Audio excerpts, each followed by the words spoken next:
Hello, my name is Tally Edwards, and I will be doing my presentation on the topic of interrogations and false confessions in the class of psychology and law led by Professor Henley.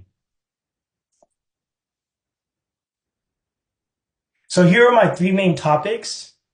Topic one is interrogation and false confessions, and we'll be understanding some of the methods used and contrasting them with more of our majority of the methods we use in the US, which is the Reed method, in contrast to UK methods like the Peace method. And we'll also be analyzing some of the tactics that are applied during interrogations that increase the likelihood of false confessions in terms of the study sets. And our number two main topic is the psychology and confessions. We'll be understanding some of the takes when it comes to more vulnerable subjects of people and how different circumstances of psychology can affect the way people confess, as well as some of the characteristics that are shown when it comes to a false confession. And then for number three is more reflecting on the legality of false confessions, the culture behind it, and seeing where reform can be needed, as well as analyzing some of the effects it has in our real world. Let's dive in. Number one. So the first question is, do you think it's ever okay for police to lie during interrogations if it helps to get a confession? This is something for you guys to answer on your own.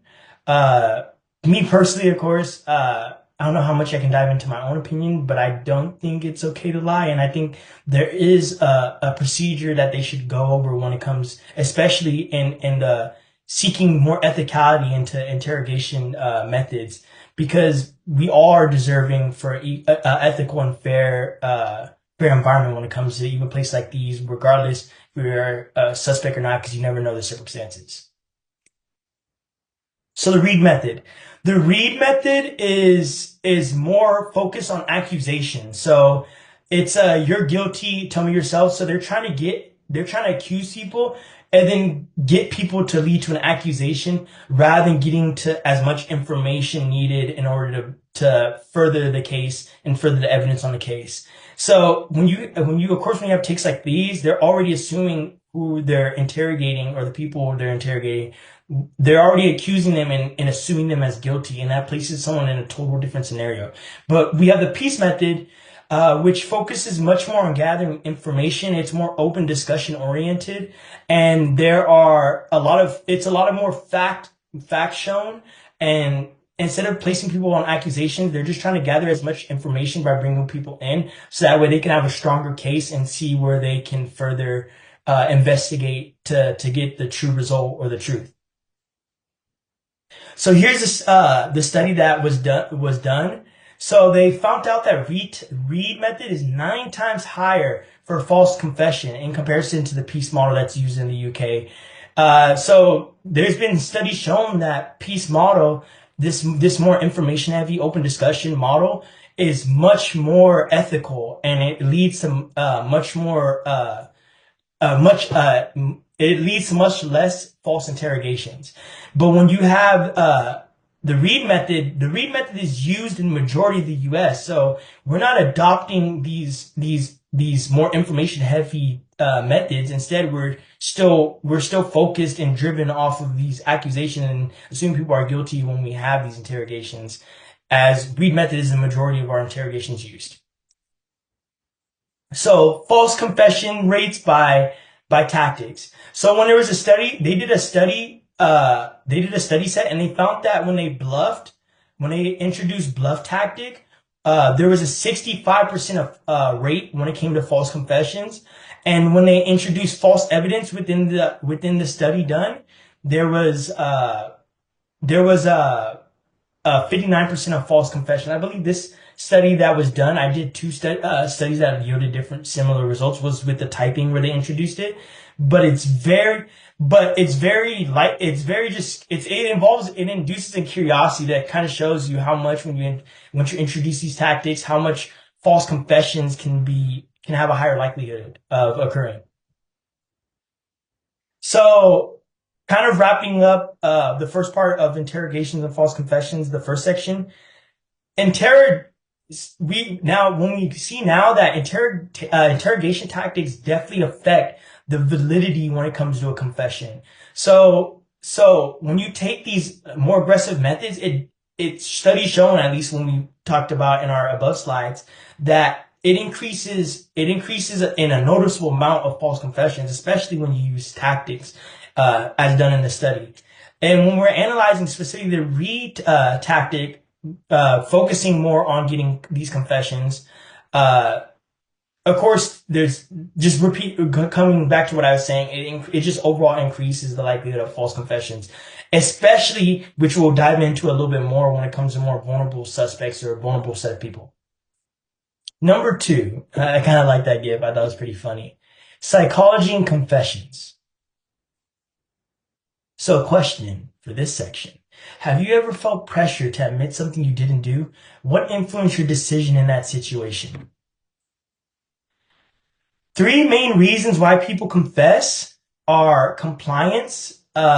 This is when they're supporting the opposing view, and it's really just to get out of a situation when they're really stressed. They're like, all right, I'll comply. When you take an example, hey, someone's berating you, like you might have your parents berating you about how you did this wrong. You're like, you know what, I was wrong. You might not agree with it or not, but you might just admit it just so you can get out of the situation and you don't want more of that beration. It's kind of a stress response where you just want to get out of the situation, so you agree to whatever is on the table.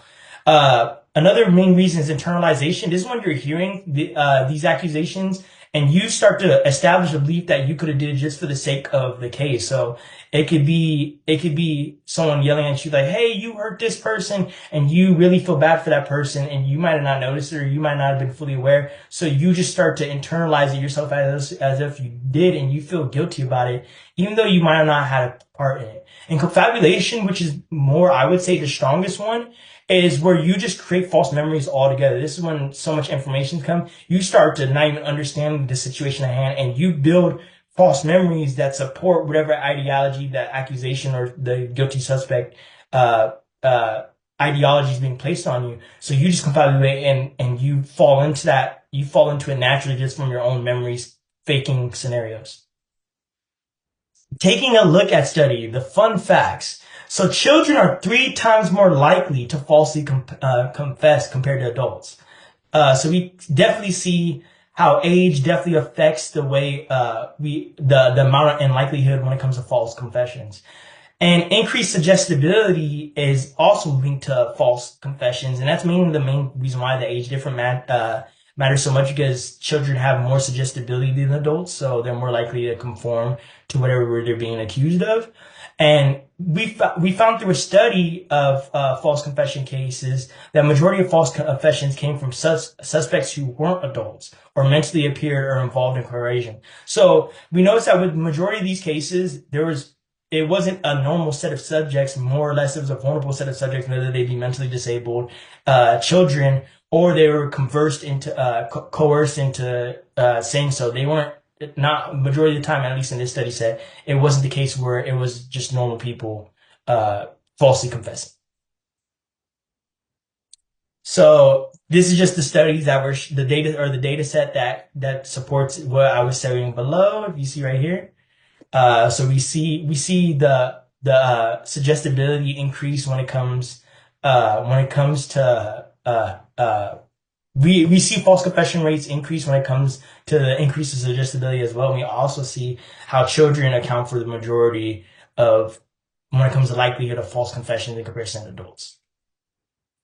Number 3, confessions and consequences.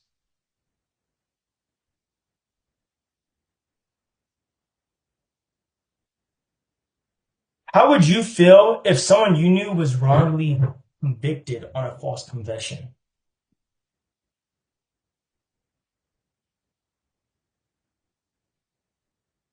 So taking in Leo and Akshay, the study done, they found that courts assume that confessions are true for the majority of the 60 cases that they analyze.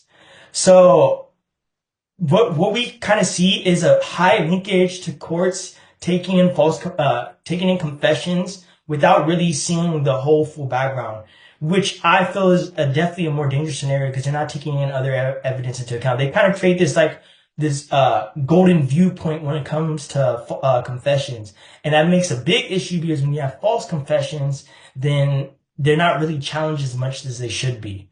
Something that was talked about in class that I thought was really good to mention was the Don Flores case. They had no physical evidence, but when it came to just eyewitness description, they were convinced, even with little to no information based on the flaws of the legal system and lack of challenge. So you have, of course, it's a little bit different because it's not false confession, but I think it's a really good example to look at when we take into going back to the previous slides on the main reasons why people confess, which is compliance, internalization, and confabulation. We kind of see this being applied in the Don Flores case, where you have someone who's confabulating the situation at hand. Let me go back so that way you guys can get a closer look. And they start to associate with whoever they see. And this also kind of applies where you have different characteristics where the memory is much more malleable than we think it is to fitting certain scenarios. And I think, and also, I think it brings about also the legal system, how when we get cases like this where it's a who did it, or this person said they did it, or this person accused they did it, it's not challenged as much as it should be.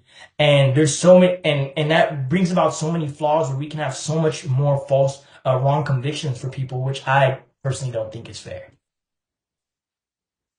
All right, so reform, let's dive in. So I think going back, kind of revolving around what we were talking about before, I think we should take inspiration from more ethical methods. I think in my case, it was good to look at a peace model, but I think we should also analyze even maybe smaller countries as well in terms of interrogation methods they use, or other countries, and just kind of analyze. I think we should get a more, uh, a more, I think we should get a more efficient interrogation method, and I think it should be more study driven. So rather than just taking, hey, they're used to the Reed method, so they stay at this Reed method, and there's a culture behind it, so they keep it. I think we should kind of build around analyzing other interrogation methods and coming up with a more logical way, and also testing it in more mock. We can use mock or fake trials to see how it also applies, and maybe bringing about introducing it into smaller forms of cases with interrogation. So that way we can have just definitely more ethical ways of how we interrogate people. I think definitely though, with analyzing more of the Reed method, I think in particular, since it's majority used in the US, where we live, I think banning the more aggressive take is definitely needed, because this berate, like, no matter what, even if you take in a normal scenario of someone yelling at you or assuming you're wrong, it never puts you in a positive state of mind to give information at your best effort. You're gonna withhold it, or you're gonna be scared, or you might not know what you're saying. There's definitely the lack of control that could be applied to this, even just looking at it from a more anecdotal case scenario as well, not even, but analyzing our study set, how more peaceful models like the peace model has yielded better results when it comes to decreasing the likelihood of false confessions. So I think definitely reforming Reed method, or just any aggressive method that's more accusation or you're guilty and berating, I think definitely needs to be reformed to be a little bit more peaceful and calmer, and to not put these people at more psychological stress than what's needed. I think we should reevaluate the tactics used. I think it's crazy that we have things like the bluff method. Let's go back for a little bit. We have things like the bluff method and false evidence. Of course, this isn't introduced in all studies, but I think tactics like these, like we're introducing false evidence that doesn't exist. It's almost like you're trying to trick people to do mind games to get information out of them, when really that places so much more risk and likelihood of creating more false confessions, especially when you're bluffing people, because then they start, like, going back to the characteristics that can create false confessions. They can have scenarios where they're complying more, internalizing information, or have higher sense of, or have higher areas of confabulation, where they're faking these false memories to just fit the scenario, that they're placed in when you're introducing tactics like false evidence and coercion and bluff tactics, stuff like that.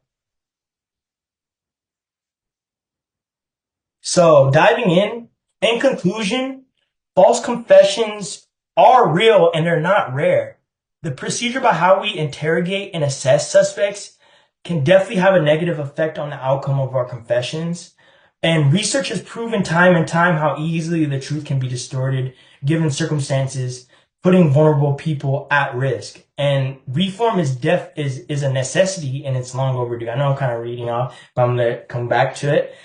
So I think this study's a very good indicator that false confessions aren't this like rare phenomenon. They happen likely, and there's so many effects, or there's so many circumstances that can increase the likelihood so much more when it comes to false confession, and that I think there definitely needs to be more awareness of. Uh, Going kind of trickling down to that, I think the procedure of how we interrogate and assess suspects can definitely have a negative effect on on the outcome. So I think the way we go about things, I think even when it comes to the police or just people in general, whoever's interrogating, I think there needs to be a consideration. I think there needs to be some type of maybe training, but there needs to be a higher awareness to know that there are a lot of negative effects with how they exercise interrogations. And research has shown this as per the above slides. And I think, yeah, it's just something that's long overdue. It's more than just something that we should do when it comes to reform. It's a necessity because no one deserves to be wrongfully convicted. No one deserves to be put in a scenario where they're put under trial from a false confession of something they didn't even do. And if there's like imagine this the stress and the imagine the what that puts someone through. And I think there definitely needs to be reform on that. So right here, please click the link in the slides, or you can scan the QR code with your phone. But here I create a mini quiz as well as the presentation videos in here, just to make it a little bit easier for you guys to access and just understand, get a little bit more education, as well as I want to hear some of your input because I think it'd be it kind of piques my curiosity. I think it's very cool to hear how other circumstances. So if you noticed, with the earlier questions like these that I introduced, they will be in the mini quizzes for input questions. Of course, they're no credit. Just do them at your own discretion. And yeah, thank you so much for tuning into my presentation and the end. Hope you have a nice day. And then, of course, if you want to look, these are my works cited references, and I hope you enjoy. Take care, and my name is Tiali Edwards. This is my presentation.